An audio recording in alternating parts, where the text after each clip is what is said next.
Okay, so good morning sa ating mga students and of course sa mga tagapakinig natin sa ating YouTube channel. Ang pag-uusapan natin naman ngayon ay about the current liabilities. Okay, the liabilities in general and of course matatamaan na rin natin itong current liabilities. So huwag na natin patagalin, simulan na natin. Reminder muna para sa pag-aaral ng financial accounting and reporting topics. Dahil ito nga ay standard-based, ano ang tip natin? Guidelines number 1, know the applicable accounting standards muna. Yan, okay? So kung anong inaaral nating account, alamin kung anong standards ang nag-govern. And then number 2, alamin kung ano yung scope ng standard, yung applicable accounting standard na nag-govern doon sa inaaral nating line items sa financial statements. And then number 3, know the important definition of terms. Yan, very important ito kasi for theory purposes, nagtatanong about dito. And then number 4, know the recognition. And pag sinabi nating recognition, dalawa yan, initial and subsequent. Okay? So pag sinabi nating recognition, when to recognize, when to record, when should it be or when it should be reflected sa ating financial statements. And then number 5, know the measurement. Okay, how do you measure? And then pagdating sa measurement, dalawa pa rin, initial and subsequent measurement. Okay, initially, paano mo siya mini-measure? Subsequently, paano mo siya mini-measure? Number 6, know the essential journal entries.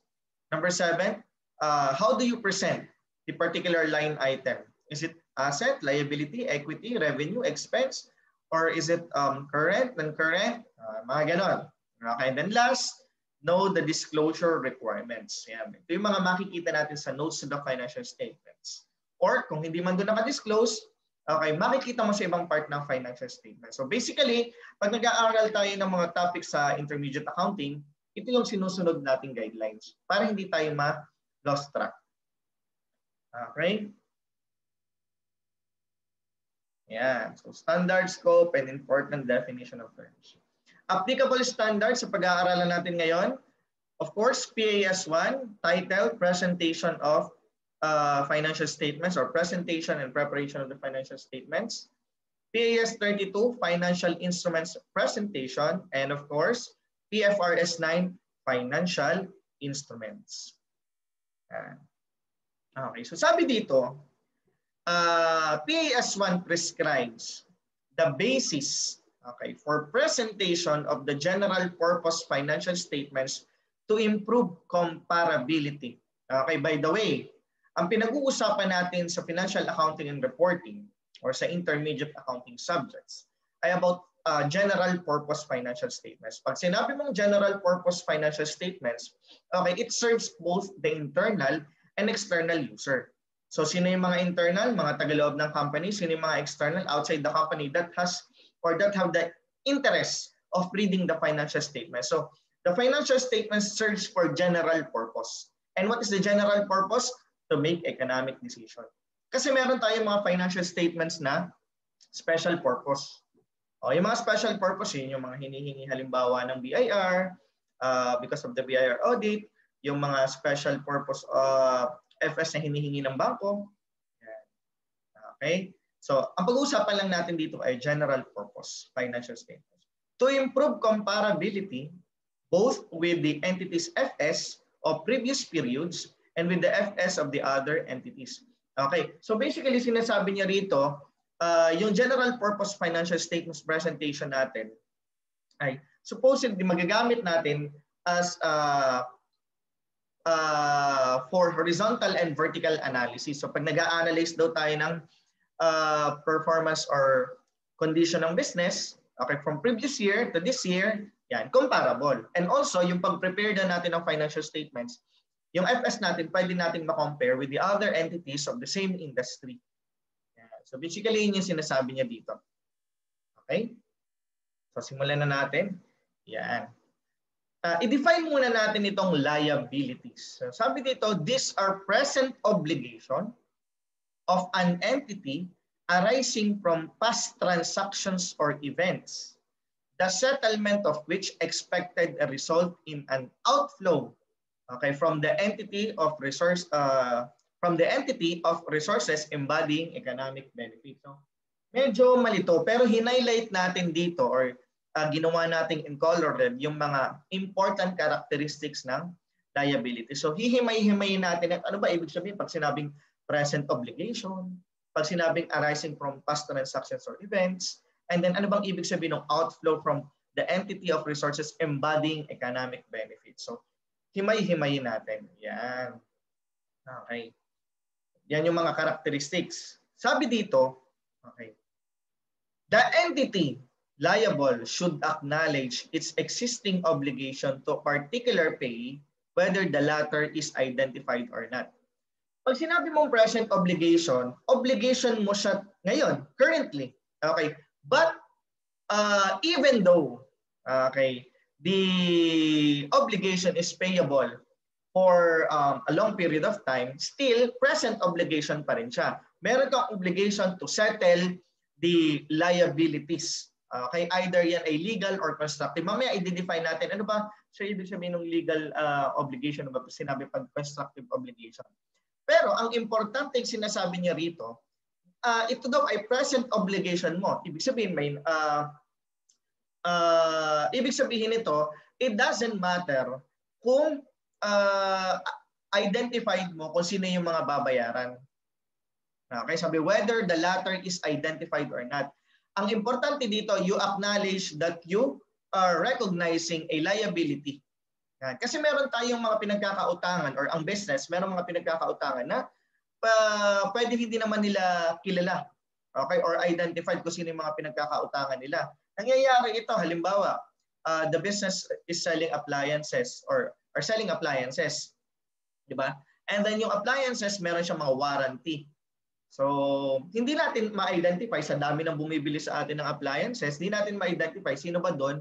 Ang pagdating ng panahon, magkakaroon tayo or meron tayong established warranty liability kasi baka bumalik sila, may sira yung mga appliances. Yun. So, hindi natin specifically identified okay, kung sino yung mga babayaran natin. But ang importante doon, you recognize presently the obligation. Okay, so sabi dito, an obligation is a duty or responsibility to act or perform in a certain way. Okay? Duty daw natin na to settle yan. Mamaya pag-uusapan natin. How do you settle liabilities pa? Okay, so syempre hindi lang naman yung payment of cash. So the important characteristic is that it is a present obligation. You recognize it today. It doesn't matter if you identify the payee as long as you recognize your responsibility. Okay? This may be legally enforceable as a consequence of a binding contract or statutory requirement. Yeah. So mamaya pag-uusapan natin yung legal obligation at saka constructive obligation na yan.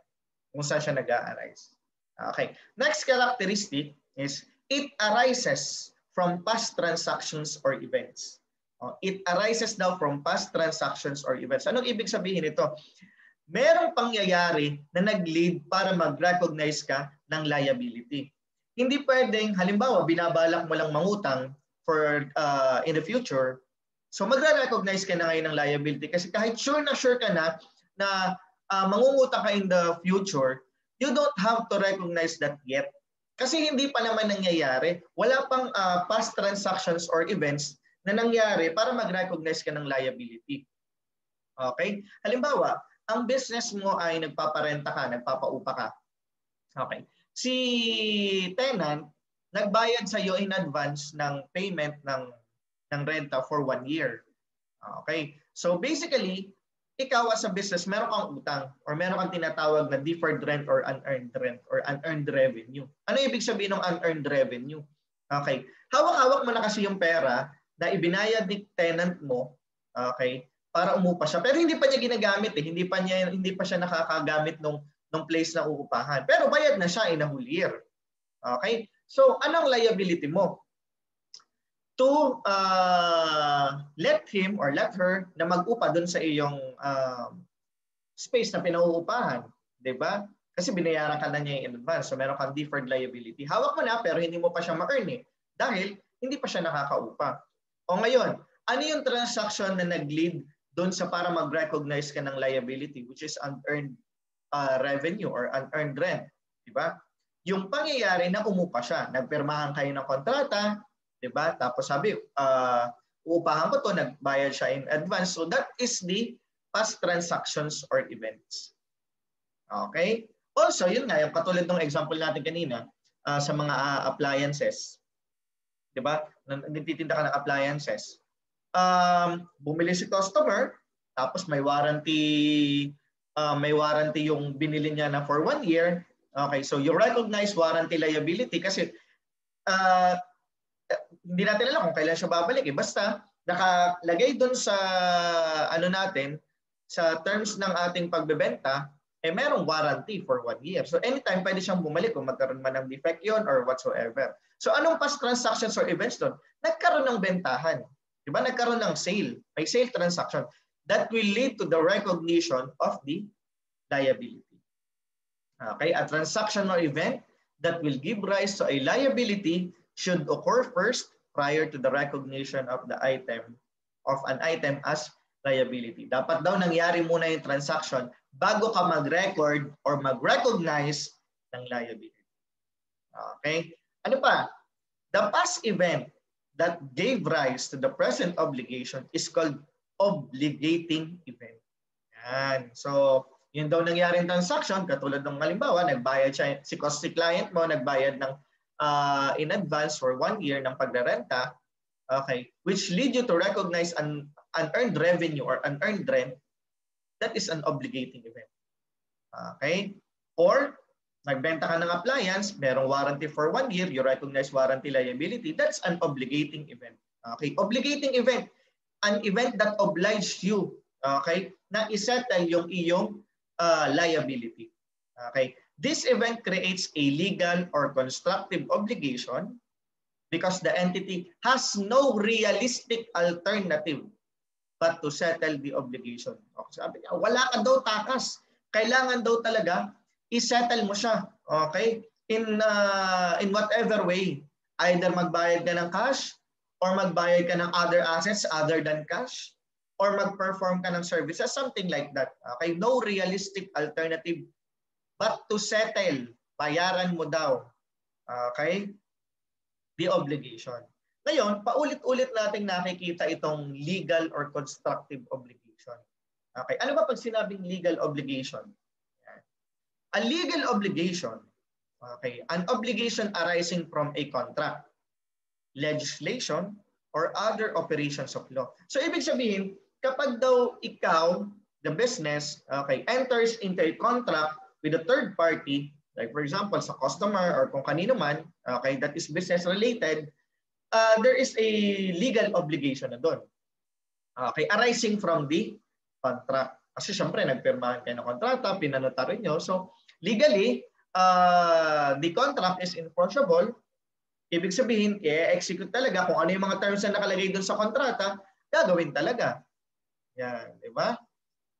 So, tapos, legislation or other operations of law. Katulad halimbawa ng pagbabayad ng tax, di ba? You recognize income tax payable, you recognize VAT payable. So, these are obligasyon mo sa gobyerno. At sinasabi talaga siya ng batas. Kaya, it arises from legislation or other operations of law. Yung pagbabayad ng SSS, di ba? Yung pagre-remit ng SSS ng employer at employee.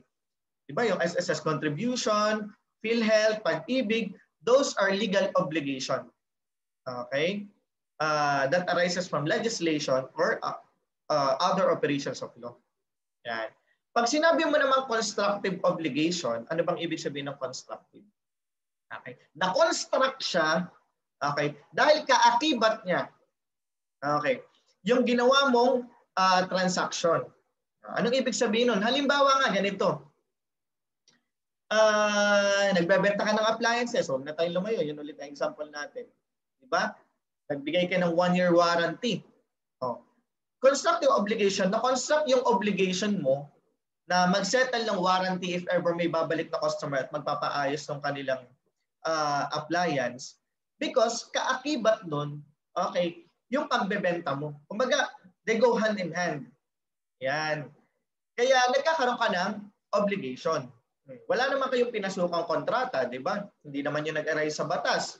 Pero dahil nagbebenta ka at kaakibat nun ng pagbebenta mo ng appliance ay yung warranty, so you are recognizing na meron kang obligation. Ang tawag doon, constructive obligation. Okay? An obligation that is derived from the entity's action, okay, where the entity indicated, okay, to other parties that it will accept certain responsibilities by the reason of established pattern. So katulad nga nun, di ba? Nagbebenta ka ng appliance, may warranty, you are recognizing. Okay, ano pa? Halimbawa, nagpapaupa ka. Yan, nagpapaupa ka. Nire-require mo na magkaroon ng customer deposit or rent deposit. O, so ibig sabihin, yung deposito na yon ay required kang ibalik. Okay? So, kung laging ganun yung pattern, laging may tawag dito, ibabalik mo yung customer deposit sa customer, okay, pag wala namang sira, halimbawa pinauupahan, etc., constructive obligation. Okay, published policy or sufficiently current statement. And as a result, the entity has created valid expectation on the part of the other parties that it will discharge those responsibility. Nag-establish ka daw ng valid expectation. So halimbawa, si customer, nag-expect siya na kapag may nasira sa appliances niya, pag bumalik siya sa iyo, aayusin mo yun. Okay? On the part of the other parties that it will discharge those responsibilities. Yan. Okay? O kaya namigay ka ng mga coupon, di ba? Mga gift certificate. Well, uso yan eh. Di ba sa mga mall, siya nakakatanggap tayo ng gift certificate, mga coupon, etc., di ba? So, hindi natin identify doon kung sino yung mga nakatanggap kasi freely pinamigay yon. Pero alam natin na pwede yung gamitin. Halimbawa, pagdating ng Pasko, ibibili nila yung gift certificate nila. So, meron tayong i-recognize na liability doon kasi meron mga babalik. Di ba? To use the gift certificate. Yan. So, yung mga sinasabing constructive obligation. Ayan ha, nalaman mo na. What is a legal obligation? What is a constructive obligation? So, either dyan, pareho yung obligating event. Event na nag-oblige sa'yo para mag-recognize ng revenue. And of course, the last characteristic, the settlement of the liability requires an outflow of resources. Ano bang ibig sabihin nitong outflow of resources? Outflow, palabas. Resources, ano-ano ba ang mga resources mo? Diba? Yan ay mga assets. Something na merong value sa'yo. Or kung di man, yung iyong professional service. Diba? Pwede ka mag-settle ng obligation. So yung mga sinasabing outflow of resources, embodying economic benefits. Benefits na nakalagay dito. Economic benefits. Okay? So, pag daw nag-settle ka ng obligation, automatically, i-require ka na may lalabas sa iyong resources. O, kaya nga, paano ba tayo nagsasettle ng mga obligation o ng utang? Okay, pinag-aralan din natin to sa Law 1, di ba? Obligations and contracts. Basically, meron tayong 5 dito. Okay, paano daw mag-settle? Number 1, basically, bayaran mo ng cash, payment of cash. Okay, number 2, kung walang cash, there should be a transfer of other assets. Okay, kaya nga meron tayong mga tinatawag na property dividends payable, di ba? Walang maibayad na cash ang company, ang ginawa, dineclare property. Di ba? So, transfer of other assets other than cash. Okay, or nag-render ka daw ng services. Yeah, provision of services. Wala kang maibayad ng pera, wala kang maibayad na other assets other than cash. O sabi, sige, service na lang ibabayad ko, professional service. Yan. And then number 4, replacement of the obligation with another obligation. Anong ibig sabihin nito? May-extinguish yung unang obligation, mapapalitan ng panibagong obligation. Halimbawa, ganito. Ikaw, negosyante. Ako, customer. Okay. Or ako, supplier pala. Okay. Nagsusupply ako sa iyo ng paninda. Ayan. So, you recognize accounts payable. Diba? Payable within 30 days. Ngayon, pagdating ng ika-30 days, hindi ka pa rin makabayad sa akin. So, ang ginawa mo, nag-issue ka ng promissory note sa akin, nakalagay din sa promissory note, you are promising to pay me, okay, at the end of the month, next month, okay, with a certain interest, something like that. So, yung accounts payable nawala. Okay? Anong pumalit? Notes payable. Kasi ano ka ng promissory note eh. So, replacement of the obligation. Nawala yung accounts payable, napalitan ng panibagong obligation. Ano yung panibagong obligation? Notes payable. Supported by promissory note. Okay? Yan ha. Or, conversion of the obligation to equity. Anong ibig sabihin nun? Halimbawa, ikaw, may utang ka sa akin. Okay? And then, sabi mo, instead of babayaran mo ako ng cash or babayaran mo ako ng other assets other than cash or services, gagawin na lang natin, i-convert natin yung utang mo daw sa akin sa panong paraan. Magiging shareholder daw ako dyan. Halimbawa, sa company mo. Diba, magkakaroon ako ng shares. So, mawawala yung obligation kasi mapapalitan ng shares of stock. So, magiging shareholder na ako, magiging part owner na ako ng iyong company. So, nawala na yung obligation and then naging part owner na ako, yun na yung naging kabayaran. Yan. So, basically, yan yung 5 way para ma-settle ang obligation. Of course, may mga times halimbawa ako bangko, ikaw si business. Okay.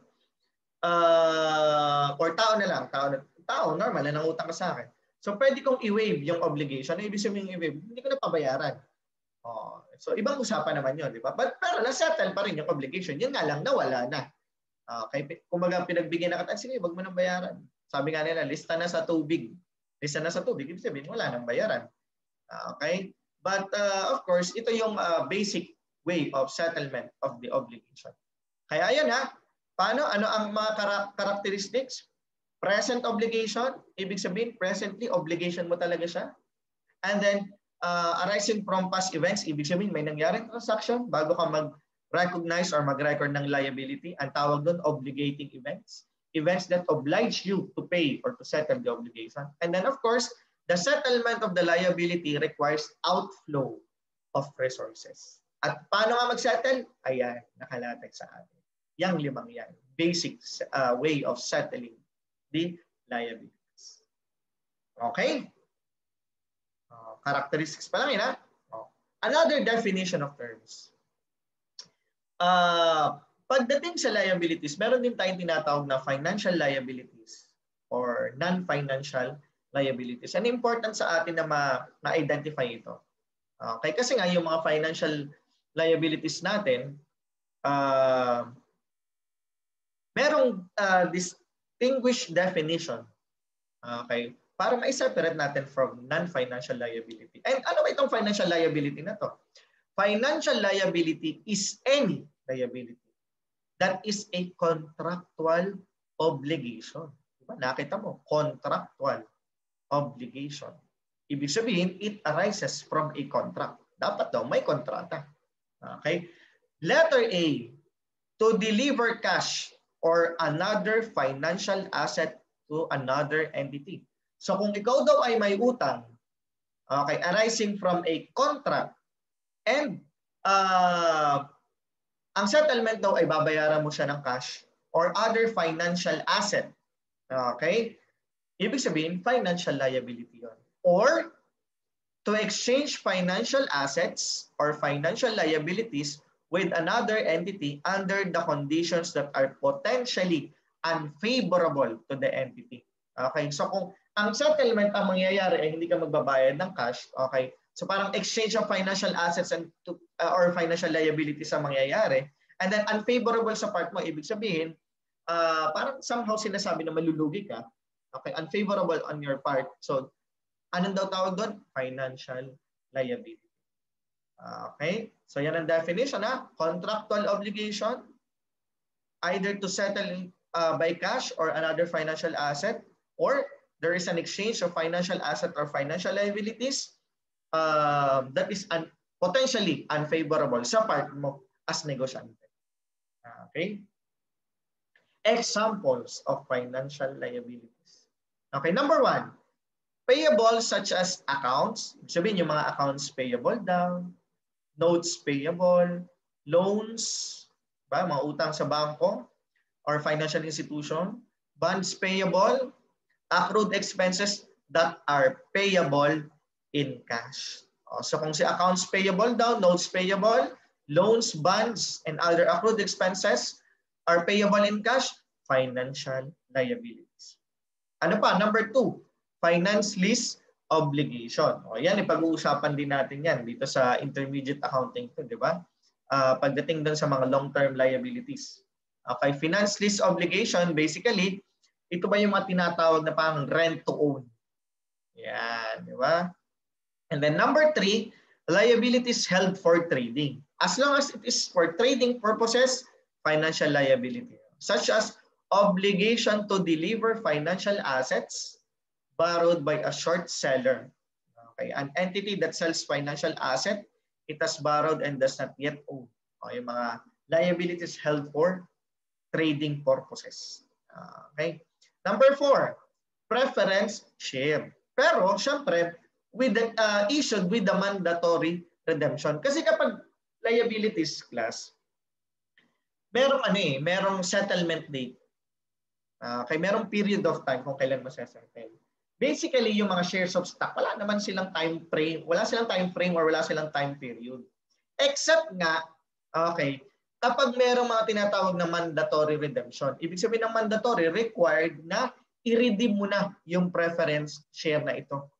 Okay, kaya sinabing preference share issued with mandatory redemption. Kung may mandatory redemption, required na i-redeem mo, ano ibig sabihin nun? May time period, may time frame. Okay? Pero kung preference share lang, hindi yun financial liability. Pero kung may mandatory redemption, required na may settlement date, okay? Edi financial liability. Okay, kaya tatandaan mo, kailangan pag liabilities, meron talagang time frame yan. 'Di ba? Kung kailan babayaran, kailan ma-execute, something like that. Okay, number 5, security deposits received that are to be returned to tenants at the end of the lease term. Halimbawa, nagpapaupa ka. Sabi mo, tenant, required ka na advance payment at saka required ka mag-deposito. Yung deposito, ibabalik naman sa inyo sa katapusan ng rent period natin. Halimbawa, kung 1 taon, di ba? Or 2 taon, ibabalik sa iyo as long as walang mga sira doon sa inupahan mo. Kasi kung may mga sira doon yun babawasin. Yung security deposit na yun. Okay? Ibabalik yung deposito. Parang din yung pag bumili ka sa tindahan, di ba? Tapos yung bumili ka ng soft drinks, tapos may deposito yung bote. Pag binalik mo yung bote, ibabalik naman sa iyo yung pera. Basically, parang ganun yun. So, financial liability. Kasi may obligation na i-settle daw ng cash. Okay? Number 6, obligation to deliver a variable number of own shares worth a fixed amount of cash. Again, nakita mo yung word na amount of cash for settlement daw ng cash. Financial liability. Okay? I hope malinaw yan, ha? Ngayon, alin naman daw ang mga hindi kasama sa financial liability? Okay. Number 1, kapag ise-settle mo daw siya other than cash ang payment. Okay, parang ganito. Halimbawa, ganun ulit. Tenant ka, nagpapaupa ka. Ako yung tenant. Nagbayad ako sa iyo ng in advance ng renta, 1 year na kagad, pero hindi pa nagagamit. Okay. So basically, meron kang unearned revenue or unearned rent. Hindi mo pa na-earn pero hawak mo na yung pera. Anong obligation mo sa akin? Bayaran ba ako ng pera? Hindi, di ba? Ang obligation mo sa akin ay ipagamit sa akin yung space na iuupahan ko. Okay? Kapag ganon, ano yon? Hindi yon financial liability. Kasi hindi naman cash ang settlement. Ang settlement, ipagamit mo sa akin yung inuupahan. Okay? Kaya the unearned revenue. O kaya, warranty obligation daw. O parang ganito, nagbebenta ka ng appliance, bumili ako. Di ba? Tapos, may sira, pinapaayos ko. Ang settlement ba ng obligation, babayaran mo? Kung hindi naman, di ba? Ang settlement ng obligation is ayusin mo yung may sira na appliance na binili ko dahil ito'y covered ng warranty. Kaya yung unearned revenue, warranty obligation, that are to be settled by future delivery of goods and services. So kapag ang settlement daw ay magdi-deliver ng goods or services, rather than cash, hindi yun financial liability. Okay, ano pa? Yung mga statutory requirements, okay, and not from contracts. Ibig sabihin, yung mga obligation from legislation, di ba? Mga bayarin sa gobyerno, taxes, SSS premium, PhilHealth, and other payables.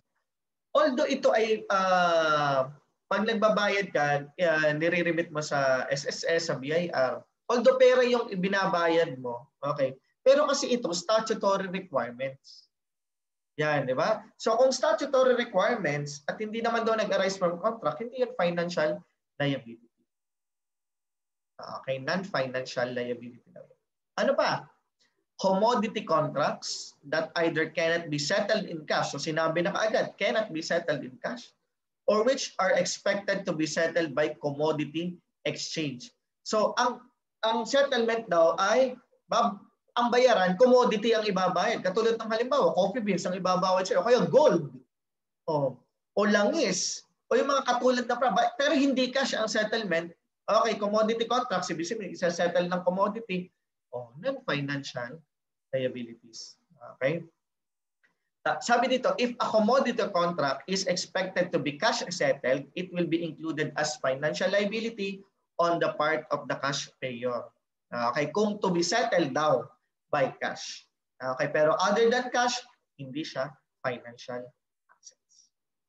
Okay? Yung cash payer, ikaw yung magbabayad eh. So kung ikaw magbabayad ng cash at kahit commodity contracts yan, okay, financial liability. Yan. Pero pag silent ang problem, pag commodity contracts, not financial liability. Unless sabihin na to be settled by cash. Okay. And then constructive obligation, these obligations that do not arise from contracts. Di ba yung mga sinabi natin kanina, yung warranty, premium, yung mga some gift certificate, etc., etc., those are non-financial liabilities. Okay. Illustrative example. Dito, pinapagawa sa atin, i-classify daw natin whether it is financial liability or non-financial liability. Ayan. So, ito, mga listahan. So, i-identify natin isa-isa.